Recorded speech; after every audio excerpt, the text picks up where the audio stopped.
अस्सलाम वालेकुम फ्रेंड्स। आज हम स्टार्ट करेंगे नावल जोसेफ एंड्रयूज़। तो सबसे पहले हम ज़रा हिस्ट्री जान लेते हैं कि आखिर जोसेफ एंड्रयूज़ को क्यों लिखा गया, इसका बैकग्राउंड क्या था। तो कहानी इस तरह से शुरू होती है कि सैमुअल रिचर्डसन ने पामेला नावल लिखा 1740 में, और इंग्लिश लिटरेचर में ये सबसे पहला नावल माना जाता है। सैमुअल रिचर्डसन जो थे वो अपने ज़माने में बड़े ही मशहूर लेटर राइटर थे, ख़त नवीस थे, और ये लड़कियों के लिए लव लेटर्स लिखा करते थे। तो इनके सामने एक पामेला लड़की की कहानी सामने आई, तो इन्होंने ये फ़ैसला किया कि ये जो कहानी है इसके ज़रिए मैं एक बड़ा ही अच्छा मैसेज दे सकता हूँ सोसाइटी को। तो इन्होंने पामेला की कहानी को लिखा। इस पामेला की कहानी में पामेला एक नौकरानी होती है जिसको उसका जो मालिक है मिस्टर बी वो वर्गलाता रहता है, लेकिन पामेला जो है वो मुक़द्दस रहती है, पाक रहती है। और at the end mister B इतने मुतासिर होते हैं पामेला से कि वो पामेला से शादी कर लेते हैं। तो जब ये नावल पब्लिश हुआ तो उस टाइम बहुत सारे लोगों को ये कंसेप्ट बिल्कुल पसंद नहीं आया, और उन्हीं में हेनरी फील्डिंग भी शामिल थे। हेनरी फील्डिंग ये कहते थे कि ये आप गलत मैसेज दे रहे हैं सोसाइटी को कि अगर लड़कियां पाक रहेंगी तो उनको बड़े ख़ानदानों के रिश्ते मिलेंगे। तो इसी नावल का मजाक उड़ाने के लिए उन्होंने शामिला को लिखा। शामिला के ज़रिए उन्होंने अच्छा मजाक उड़ाया, लेकिन फिर भी उनको तसल्ली ना मिली, तो उन्होंने 1742 यानी सिर्फ 2 साल के बाद जोसेफ एंड्रयूज़ नावल लिखा। और इस नावल में पामेला जो है वो बहन बनी हुई है जोसेफ एंड्रयूज़ की, यानी जोसेफ एंड्रयूज़ जो है वो एक छोटा भाई है पामेला का। अब होता क्या है इस नावल में कि ये जो जोसेफ एंड्रयूज़ है ये एक नौकर के तौर पर काम कर रहा होता है टॉमस बूबी के घर। और टॉमस बूबी का जो घर है ये समरसेट शायर के अंदर है। उस इलाके का जो पादरी है पार्सन एडम, ये पार्सन एडम जो है एक बड़ा ही एक शरीफ सा, एक जेंटलमैन, एक बड़ा ही बाअदब किस्म का आदमी है, जो ये चाहता है कि मैं जोसेफ एंड्रयूज़ के अंदर एक इखलाकी काबिलियत, एक इखलाकी इक़दार जो है वो पैदा करूं, और इसको मैं एक बड़ा ही आइडियल और एक ट्रू जेंटलमैन बनाऊं।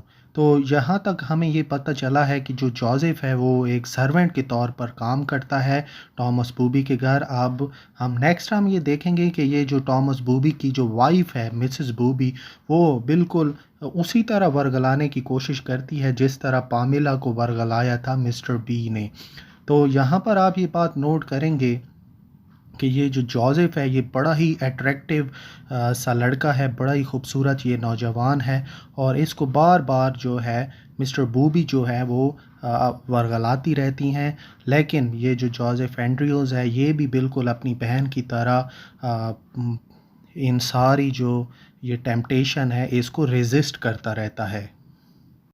फैमिली जो है अब वो लंदन चली जाती है, और वहाँ भी मिसेस बूबी जो है वो बार बार जोसेफ को सिड्यूस करती रहती हैं, लेकिन जोसेफ जो है वो बिल्कुल ही इन सारी टेम्पटेशन को रेजिस्ट करता है। फिर क्या होता है कि जो मिस्टर बूबी हैं जो कि असल में मास्टर थे, असल जो मालिक थे जोसेफ के, वो उनकी डेथ वाक़ई हो जाती है, और अब तो खुल्लम खुल्ला मिस्टर मिसेस बूबी जो है वो वर्गलाने की कोशिश करती रहती हैं जोसेफ को। इसके साथ साथ मिसेस बूबी की जो मेड हैं जो कि उनके घर जो काम करती हैं मिसेस स्लिप स्लॉप, वो भी अब सीड्यूस करना शुरू कर देती हैं जोसेफ को, वो भी काफ़ी दिलचस्पी लेना शुरू कर देती हैं। लेकिन इन दोनों औरतों को रिजेक्ट कर देता है जोसेफ, क्योंकि वो खुद अपनी जो मंगेतर है फैनी गुडविल उसको पसंद करता है।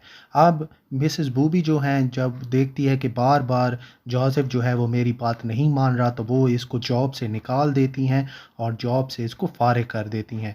अब जोसेफ जो है वो निकल पड़ा है अपने गांव के लिए, क्योंकि ये लंदन में मौजूद थे तो इसको वहाँ से जॉब से फारिग कर दिया गया है जोसेफ को। तो अब ये निकल पड़ा है अपने गांव की तरफ ताकि ये जाकर फैनी से मिल सके। जब ये रास्ते में जा रहा था तो दो रोफियंस, दो बदमाश, वो जोसेफ को पकड़ लेते हैं, इसको अच्छा मारते हैं, पीटते हैं, इससे जितनी भी चीज़ें थीं वो भी इससे छीन लेते हैं, इवन कि इसके कपड़े तक उतार के ले जाते हैं।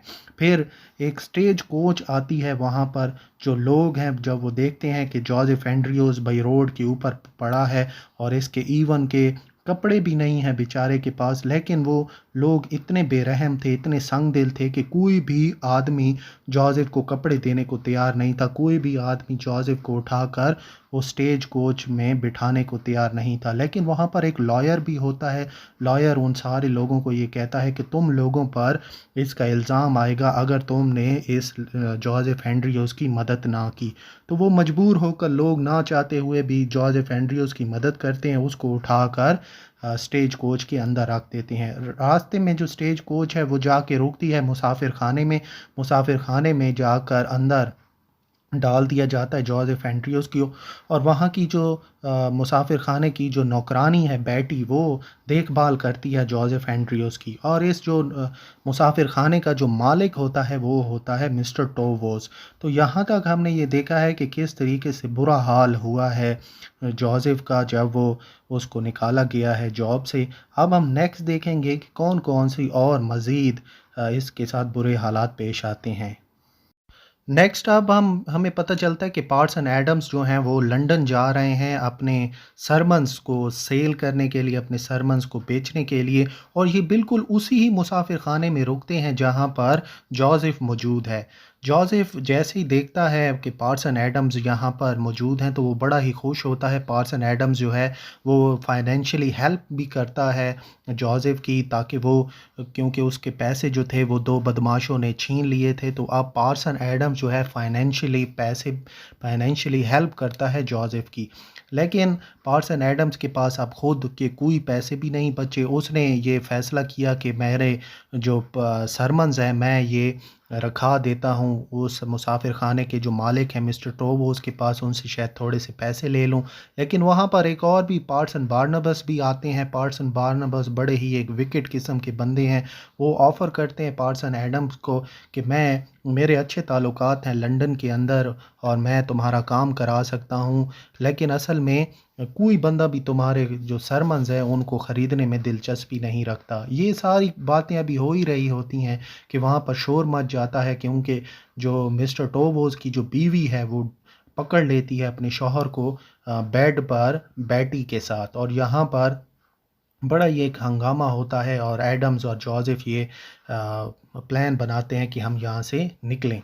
लेकिन जैसे ही वो वहाँ से निकल रहे थे तो एडम्स देखता है कि जो सरबंस थे जो कि उसने बेचने थे वो घर रख आया है। अब उसका लंदन जाने का कोई मकसद ही नहीं रहता। दोनों जो हैं वो अब वहाँ से निकलने की कोशिश में होते हैं। लेकिन जो एडम्स को आप पैसे देने थे, उसने किराया देना था मुसाफिर खाने में रहने का, तो एक सामने से गुज़रती है स्टेज कोच से वो लोन लेता है और फिर वो पैसे दे देता है उस मुसाफिर खाने के मालिक को।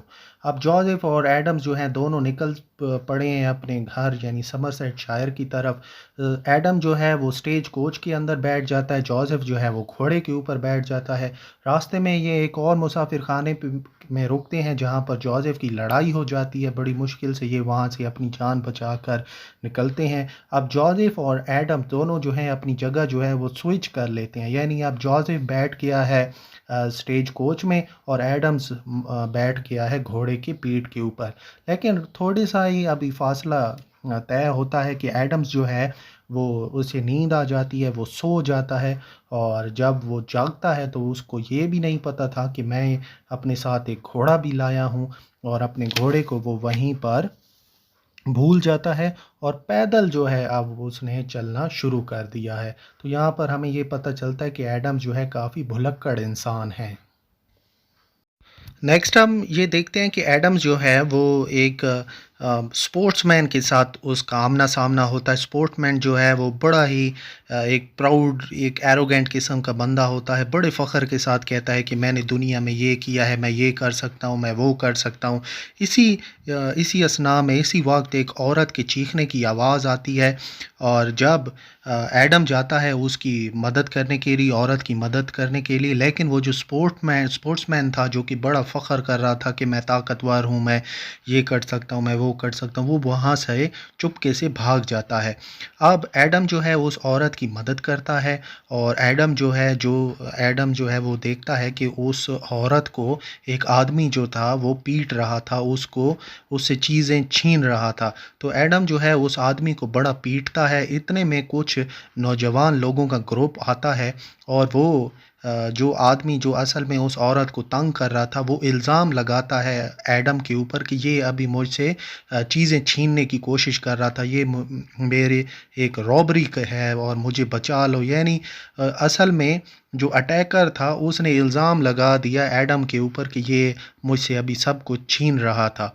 अब जो नौजवान आदमी है, वो जो ग्रुप वहाँ पे आया था, वो घसीटता हुआ एडम को और उस लड़की को ले जाता है जस्टिस ऑफ पीस के पास। यानी जस्टिस ऑफ पीस के पास वो इसलिए ले जाते हैं ताकि वो हमें वहाँ से कोई इनाम मिलेगा।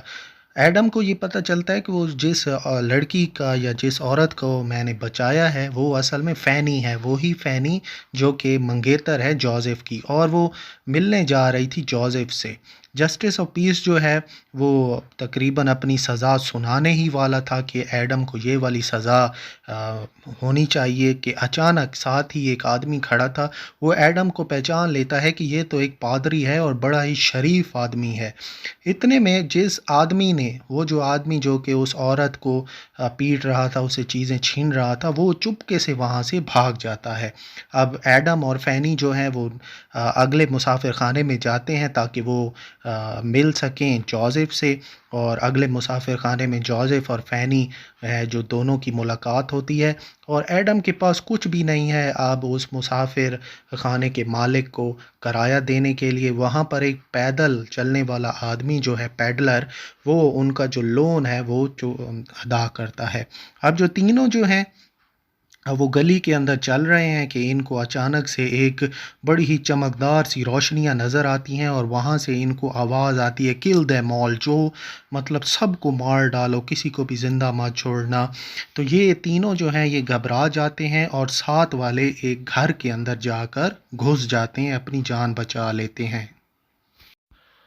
नेक्स्ट हम ये देखते हैं कि जिस घर में ये तीनों जाके पनाह लेते हैं वो घर होता है मिस्टर विल्सन का। मिस्टर विल्सन बड़े ही अच्छे आदमी हैं, तीनों को खाना देते हैं, तीनों को फ्रेश होने का टाइम देते हैं, और फिर जब ये सब खाना खा लेते हैं तो वो अपनी एक बड़ी ही दर्द भरी सी एक कहानी सुनाते हैं जिसमें मिस्टर विल्सन बताते हैं कि मैंने अपनी सारी ज़िंदगी जो है बड़ी अय्याशी में गुजारी है, गैम्बलिंग की है, जुआ खेला है, मैं जेल में गया हूँ, मैंने इतना कर्ज़ अपने ऊपर ले लिया था कि मुझे आखिरकार जेल में जाना पड़ा।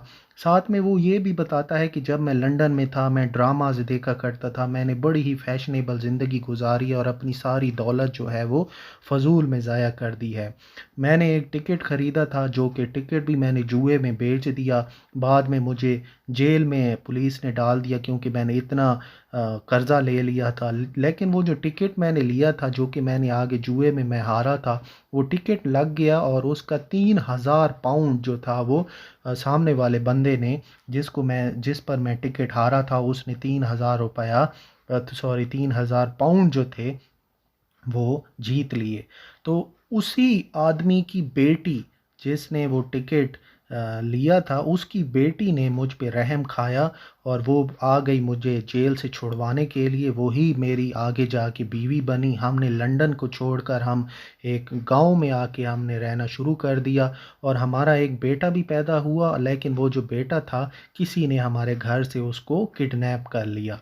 अब ये कहानी सुनाने के बाद आपने ये याद रखना है कि ये जो कहानी है ये असल में हेनरी फील्डिंग की असल लाइफ पे डिपेंड है। हेनरी फील्डिंग मिस्टर विल्सन की कहानी के ज़रिए अपनी रियल लाइफ बता रहे थे। उन्होंने भी इसी तरह अपनी ज़िंदगी में बहुत गलतियां की थी। ये तीनों वहाँ से चले जाते हैं और फिर ये सोते हैं एक दरख्त के नीचे कि अचानक से वहाँ पर शिकारी कुत्तों की आवाज़ आना शुरू हो जाती है। जोसेफ जो है वो डंडा उठा लेता है और शिकारी कुत्तों को मारता है। उन शिकारी कुत्तों का जो मालिक होता है वो स्क्वायर होता है। स्क्वायर जो है वो फैसला करता है कि मैं इन सब को सज़ा दूंगा, लेकिन वो पीछे तब हट जाता है जब वो खूबसूरत फ़ैनी को देख लेता है और वो इनवाइट करता है कि आइए आज का खाना, शाम का खाना आप हमारे पास खाइए। एडम जो है जब वो खाना खा रहे थे डिनर, तो एडम की बहुत इंसल्ट करते हैं वहाँ पर मौजूद मेहमान, और इवन स्क्वायर भी काफ़ी इंसल्ट करता है एडम की। जोसेफ जो है वो फ़ैनी को वहाँ से लेता है और तीनों जो हैं वहाँ से निकल पड़ते हैं। स्क्वायर ऑर्डर देता है कि जाके फ़ैनी को पकड़ लाओ। तो जो आदमी हैं वो जाते हैं, जोसेफ और एडम को पकड़ कर दरख्त के साथ बांध देते हैं और फ़ैनी को पकड़ के स्क्वायर के पास ले जाने को तैयार ही खड़े होते हैं कि वहाँ पर लेडी बूबी के आदमी आ जाते हैं और वो इन तीनों को बचा लेते हैं। अब जो हैं ये तीनों निकल पड़े हैं लेडी बूबी के घर की तरफ, क्योंकि ये सारे वहीं पर ही आस-पास ही रहते थे। एडम जो है वो अनाउंस करता है दोनों की शादी, जोसेफ और फ़ैनी की। लेडी बूबी पूरी कोशिश करती है कि मैं एडम को रोकूं इस शादी का ऐलान करने से। साथ में वो एक लॉयर हैं स्काउट, उसको भी बुलाती हैं और वो इल्ज़ाम लगाती हैं फ़ैनी के जोसेफ के ऊपर कि इसने बल्कि दोनों के ऊपर वो इल्ज़ाम लगाती हैं कि इन्होंने चोरी की है मेरे घर से, और जस्टिस ऑफ पीस यानी जज को भी बुला लेती हैं कि आप आइए और इन दोनों को सज़ा दीजिए। अभी ये सब कुछ चल ही रहा होता है कि मिस्टर बी जो हैं वही पामेला नावल वाले, वो मिस्टर बी आ जाते हैं अपनी बीवी पामेला को भी लेकर। यहाँ पर ये बात भी क्लियर आपने करनी है कि ये जो मिस्टर बी है ये लेडी बूबी के नेफ्यू हैं। तो बिल्कुल भी नहीं आप चाहेंगे मिस्टर बी कि जो पामेला है जो कि मेरी बीवी है उसका जो भाई जोसेफ है उसको सज़ा मिले, और लेडी बूबी भी बिल्कुल नहीं चाहेगी कि जो मेरा नेफ्यू है मिस्टर बी वो भी मायूस हो, वो भी परेशान हो। तो दोनों अब मिस्टर मिसेस बूबी जो हैं लेडी बूबी वो फंस गई हैं अपने ही प्लान में, और अब वो यहाँ से कुछ भी नहीं कर पाती। लेडी बूबी के जब सारे प्लान्स नाकाम हो जाते हैं तो वो एक बड़ा ही स्टाइलिश किस्म का, एक बड़ा ही हैंडसम किस्म का नौजवान बुलाती हैं जिसका नाम होता है बूड डैपर। इसको ये टास्क देती हैं कि तुमने हर सूरत में कुछ ना कुछ भी हो जाए तुमने फ़ैनी को वरगलाना है। ये नौजवान भी अपनी तरफ से पूरी कोशिश करता है, इवन कि जब रात के टाइम फ़ैनी सो रही होती है तो ये उसके बेडरूम में भी दाखिल हो जाता है, पूरी कोशिश करता है फ़ैनी को वरगलाने की, लेकिन ये भी आखिरकार नाकाम हो जाता है। फिर ख़बर आती है कि जो एडम का जो बेटा है डिक, वो समंदर के अंदर, दरिया के अंदर डूब गया है। एडम जो है वो काफ़ी मायूस होता है ये सारी ख़बर सुनकर, लेकिन बाद में पता चलता है कि वो जो पैडलर था जिसने नावल के स्टार्ट में लोन अदा किया था एडम का, फ़ैनी का, जोसेफ का, जब वो मुसाफिर खाने में मौजूद थे, वही पैडलर उस एडम का जो बेटा है डिक उसको डूबने से बचा लेता है। तो पैडलर जब मिलता है एंड में, जब मिलता है एडम के साथ, जोसेफ के साथ, फ़ैनी के साथ, जब ये चारों बैठे होते हैं तो यही पैडलर अपनी कहानी सुनाता है कि मैं आर्मी में था और मैंने एक औरत के साथ शादी की। जब वो औरत मरने लगी तो उसने एक एतराफ़ किया कि मैंने मिस्टर एंड्रयूज़ के घर से एक बेटी को चुराया और उसको मैंने टॉमस बूबी को बेच दिया। तो यहाँ से ये बात सामने आई कि वो जो जोसेफ था वो तो असल में मिस्टर एंड्रयूज़ का बेटा था, और उसने जो बेटी चुराई थी मिस्टर एंड्रयूज़ के घर से, तो वो उसने बेच दी टॉमस बूबी को। यानी इसका ये मतलब बना कि जोसेफ और फ़ैनी दोनों आपस में बहन भाई हैं। ये कहानी सुनकर दोनों बड़े मायूस हुए कि हम दोनों तो शादी करने वाले थे, हम दोनों तो बहन भाई निकल आए हैं, लेकिन उन्होंने फ़ैसला किया कि अगर हम वाकई में बहन भाई हैं तो हम दोनों आपस में अ, दोनों बिल्कुल भी शादी नहीं करेंगे और हम कंवारे रहेंगे। अब ये सब कुछ अगले दिन और ज़्यादा कन्फर्म हो गया जब मिस्टर और मिसेस एंड्रयूज़ आई और उन्होंने कहा कि हाँ वाकई में फ़ैनी जो थी वो हमारी ही बेटी थी और इसको हमारे घर से बचपन में चुरा लिया गया था, और उसकी जगह एक कमज़ोर सा, एक बड़ा ही दुबला पतला सा एक बच्चा किसी ने आके उसकी जगह पे रख दिया था क्रैडल के अंदर। यानी वो बच्ची फ़ैनी को उठाकर उसकी जगह जोसेफ को आकर उन्होंने रख दिया था। अब यहाँ पर सिचुएशन बहुत ज़्यादा कंफ्यूजिंग हो जाती है। लेडी बू भी बड़ी खुश होती है कि मैं जो मेरा मैं जो प्लान बनाया हुआ था कि मैं इन दोनों की शादी को रुकवा दूंगी, ये तो खुद ब खुद ही रुक गई है और दोनों जोसेफ और फैनी तो बहन भाई निकल आए हैं। लेकिन मिस्टर विल्सन आते हैं अगले ही दिन और वो जोसेफ को पहचान लेते हैं कि ये तो मेरा ही बेटा है जो कि चोरी हो गया था, किडनैप हो गया था हमारे घर से। असल में जोसेफ के जो चेस्ट के ऊपर एक स्ट्रॉबेरी का निशान था और उसी निशान से मिस्टर विल्सन ने पहचान लिया अपने बेटे को।